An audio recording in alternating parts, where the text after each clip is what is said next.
Hey everybody, welcome back to the channel. Today we're going to dive into something near and dear to all of us, our money.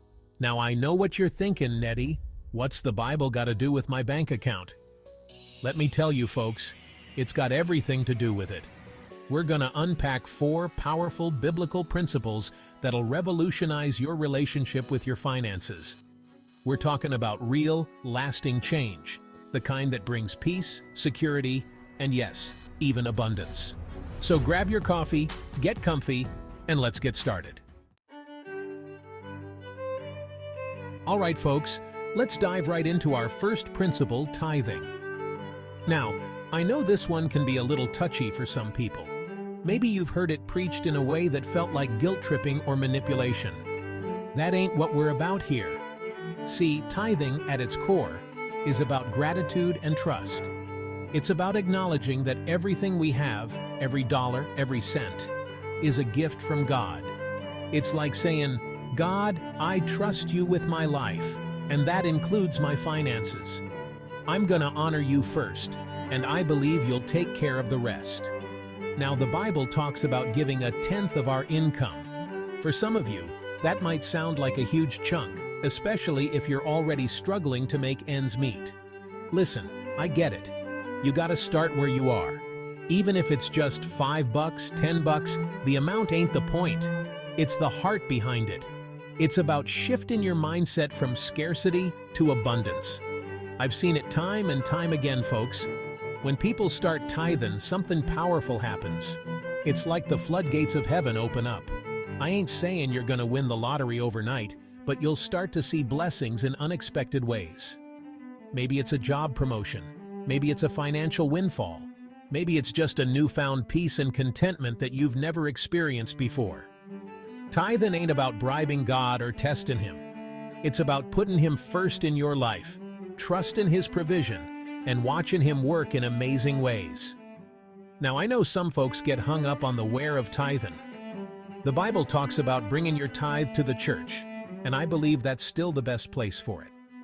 Your local church is doing the work of the gospel, reaching people in your community, and your tithe helps make that happen. But listen, if you're in a situation where you're deeply in debt, I want you to focus on getting those debts paid off first. Once you're on solid ground, then you can start tithing regularly. The key here is to be intentional. Don't just let your money slip through your fingers. Sit down, make a budget, and designate that first 10% to God. It's an act of faith, and trust me, He honors it. All right, let's move on to our second principle, stewardship. Stewardship means we're managers, not owners, of everything God has entrusted to us.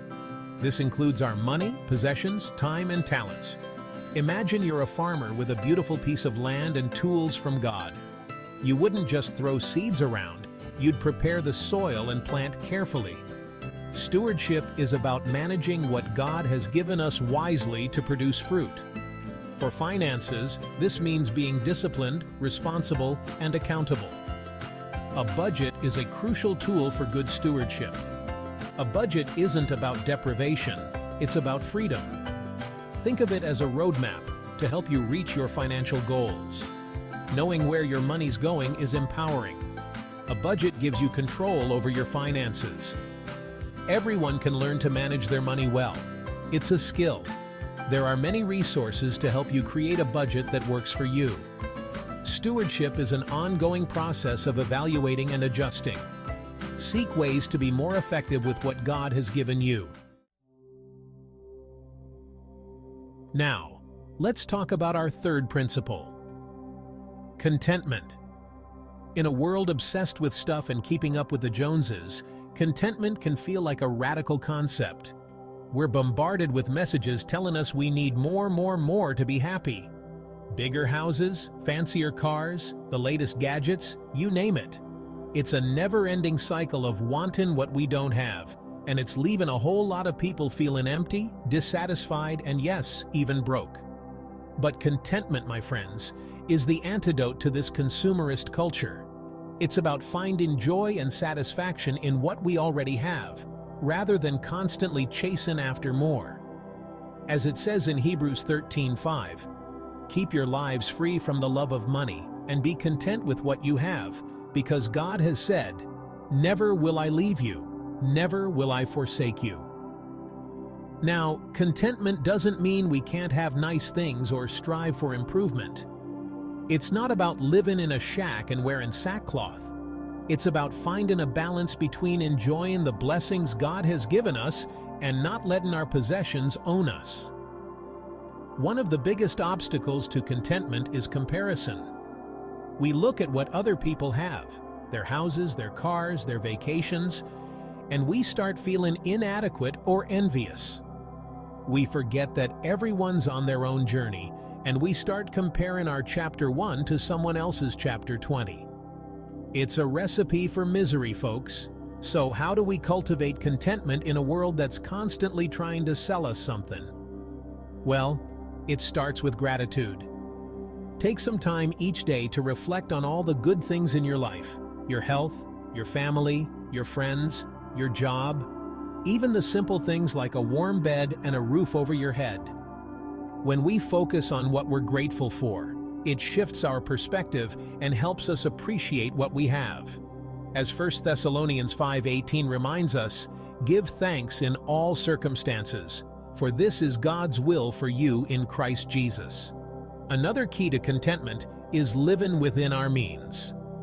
When we're constantly trying to keep up with the Joneses, we end up living beyond our means, and that's a surefire path to debt, stress, and unhappiness. But when we live within our means, we're free to enjoy what we have without the weight of debt hanging over our heads. And finally, contentment requires trust in God's provision. As Philippians 4:19 says, "And my God will meet all your needs according to the riches of his glory in Christ Jesus."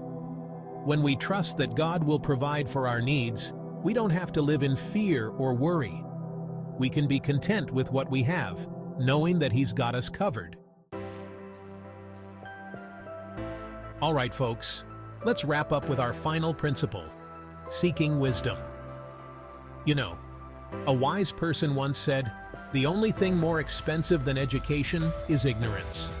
And nowhere is that truer than with our finances. See, too many people try to navigate the world of money alone.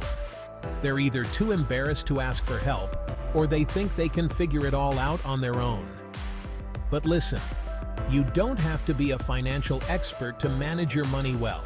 There are people out there who have been where you are, who have made the mistakes, and who have come out on the other side, and they're eager to share their wisdom with you.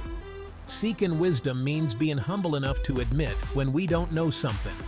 It means being willing to ask for help even when it's uncomfortable. And it means being teachable, open to learning new things and trying new approaches. Now, when it comes to seeking financial wisdom, there are a few different avenues you can explore. First and foremost, I always recommend finding a good, trustworthy financial advisor. Look for someone who's got a heart for helping people, someone who's more interested in your well-being than in selling you a product. Another great resource is mentors. Look for people in your life who are financially savvy, people you admire and respect. Ask them if they'd be willing to share their insights and advice with you. And of course, don't forget about the power of books, podcasts, and online resources. There's a wealth of information out there on every aspect of personal finance, from budgeting to investing to getting out of debt. The key is to be proactive. Don't wait until you're in over your head to start seeking wisdom. The sooner you start learning and growing, the better equipped you'll be to make wise financial decisions. And remember, seeking wisdom is an ongoing process. The world of finance is constantly changing, so it's important to stay informed and up to date.